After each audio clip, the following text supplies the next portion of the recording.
Hi friends, அனைவருக்கும் வணக்கம். இந்த வீடியோவில் நம்ம யாரை பற்றி பார்க்க போகிறோம் அப்படின்னா, சைனாவில் அலிபாபா கம்பெனியுடைய ஃபவுண்டர் ஜாக்மா அவர்களை பற்றி தான் நம்ம பார்க்க போகிறோம். உங்கள் எல்லாருக்கும் தெரிஞ்சிருக்கும், ஜாக்மா அப்படின்றவர் பல தோல்விகளுக்கு அப்புறம் அலிபாபா நிறுவனத்தை தொடங்கி சைனாவில் மிகப்பெரிய ஒரு கோடீஸ்வரனாக மாறினார். சைனாவில் மட்டும் இல்லை, இப்போ உலகம் முழுக்க அவரை பற்றி பேசுகிற அளவுக்கு அவர் மிகப்பெரிய ஒரு நபராக மாறியிருக்காரு. அவர்கிட்ட இருந்து ஒரு 6 பாடங்களை எல்லோரும் கற்றுக்கிடணும் அப்படின்னு பல பேர் சொல்கிறாங்க. அதில் பாடம் 1 என்னன்னு பார்த்தீங்கன்னா, தோல்வியை தழுவுங்கள். ஜாக்மா பார்த்தீங்கன்னா பல வாட்டி அவருடைய வாழ்க்கையில் அவர் தோல்வி அடைஞ்சிருக்காரு. அதாவது அவருடைய ஆரம்ப ஆண்டுகளில் பார்த்தீங்கன்னா, அவர் கல்லூரியிலையும் தோல்வி அடைஞ்சார். அதே மாதிரி பார்த்திங்கன்னா, வேலைகள் பல இடத்துக்கு வேலைக்கு போயிருக்கிறாரு. ஆனால் நிரந்தரமாக அவர் எந்த வேலையிலையுமே இருந்தது கிடையாது. ஸோ இந்த மாதிரி அவருக்கு தோல்வி மேலே தோல்வி அவருடைய வாழ்க்கையில் இருந்துச்சு. ஆனால் அத்தனை தோல்விகளையும் அவர் வெற்றிக்கான படிக்கட்டுகளை மாற்றி வாழ்க்கையில் முன்னேற தொடங்கினார். பாடம் 1, தோல்வியை தழுவுங்கள். ஜாக்மா அவர்கள்ட்ட நம்ம கற்றுக்க வேண்டிய பாடம் என்னென்னா, எத்தனை முறை தோற்றாலும் பரவாயில்ல, விடக்கூடாது அப்படின்ற ஒரு மைண்ட் செட் எல்லாருக்கும் இருக்கணும். அதுக்கடுத்தது 2வது பாடம் என்னன்னு பார்த்தீங்கன்னா, நீங்கள் ஒரு வியாபாரத்தில் இறங்குறீங்க அப்படின்னா வாடிக்கையாளர்கள் மீது கவனம் செலுத்தணும்.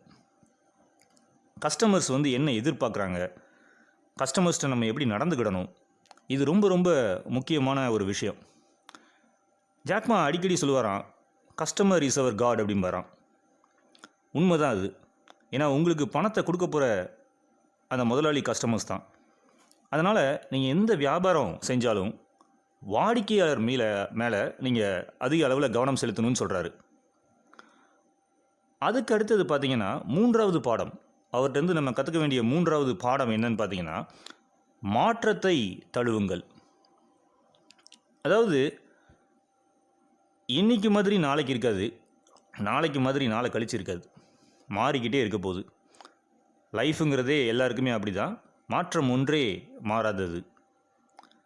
மாறிக்கிட்டே இருக்கிற இந்த வாழ்க்கை பயணத்தில் மாற்றத்தை ஏற்றுக்கோங்க அப்படின்றாரு. ஸோ மாற்றத்தை ஏற்றுக்கிட்டு காலத்துக்கு ஏற்ற மாதிரி நீங்கள் செயல்பட்டுக்கிட்டே இருக்கணும் அப்படின்னு சொல்கிறாரு. இந்த பாடம் ரொம்ப ஒரு முக்கியமான ஒரு பாடம், மாற்றத்தை தழுவுங்கள். அதுக்கு அடுத்தது பார்த்திங்கன்னா, ஜாக்மா அவர்கள்ட்ட நீங்கள் கற்றுக்க வேண்டிய 4வது பாடம், ஒருபோதும் கைவிடாதீர்கள். ஜாக்மா பார்த்திங்கன்னா தோல்விகள் மேலே தோல்விகளை வாழ்க்கையில் சந்தித்தார். ஆனால் அவர் கடைசி வரைக்கும் விடவே இல்லை. அவருடைய விடாமுயற்சி பார்த்திங்கன்னா பல்வேறு ஆரம்பகால போராட்டங்களில் இருந்து இறுதியில் அலிபாபாங்கிற ஒரு நிறுவனத்தை அவர் தொடங்கி உலக அளவில் மிகப்பெரிய ஒரு கோடீஸ்வரனாக மாறினார். அதற்கான மிக முக்கிய காரணமாக அவரே கருதுறது என்ன அப்படின்னா, அவருடைய கடினமான சூழ்நிலைகளில், தோல்விகரமான சமயங்களில் அவர் என்றைக்குமே அவர் விடவே இல்லை. அதான் ஒருபோதும் கைவிடாதீர்கள். இந்த பாடம் 4 நீங்கள் மைண்டில் நல்லா வச்சுக்கோங்க, நீங்களும் உங்கள் வாழ்க்கையில் செயல்படுத்துங்க. அதுக்கடுத்தது பாடம் 5, ஜாக்மா அவர்கள்ட்ட கற்றுக்க வேண்டிய அடுத்த பாடம் என்னென்னா, பணிவுடன் இருங்கள். இப்போ இந்த காலத்தில் பார்த்திங்கன்னா நிறைய பேர் பார்த்திங்கன்னா ரொம்ப ஒரு ஹெட்வெயிட்டாக இருப்பாங்க. அதாவது நான் தான் எல்லாம் அப்படின்னு சொல்லிட்டு கொஞ்சம் வெற்றிகள் கிடைச்ச உடனே, அதாவது சொல்லுவாங்க தெரியுமா, நிலை மாறினால் குணம் மாறுவான் அப்படின்னு. அந்த மாதிரி பல மனிதர்கள் இருக்கிறாங்க. அந்த மாதிரிலாம் நீங்கள் இருக்காதீங்க, பணிவோடு இருங்கள் அப்படின்றார். இந்த ஒரு பாடத்தை எல்லாருமே கற்றுக்கிடணும்.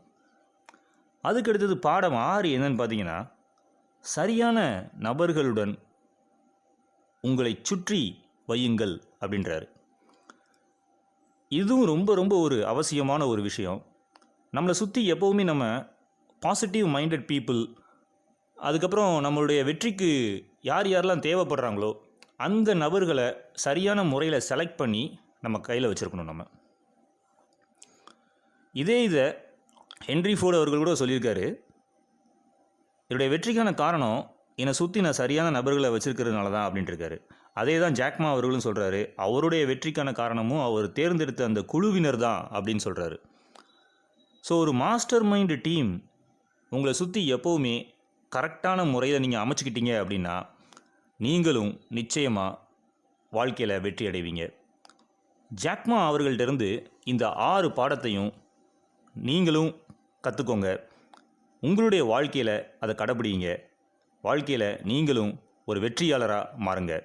நன்றி, வணக்கம்.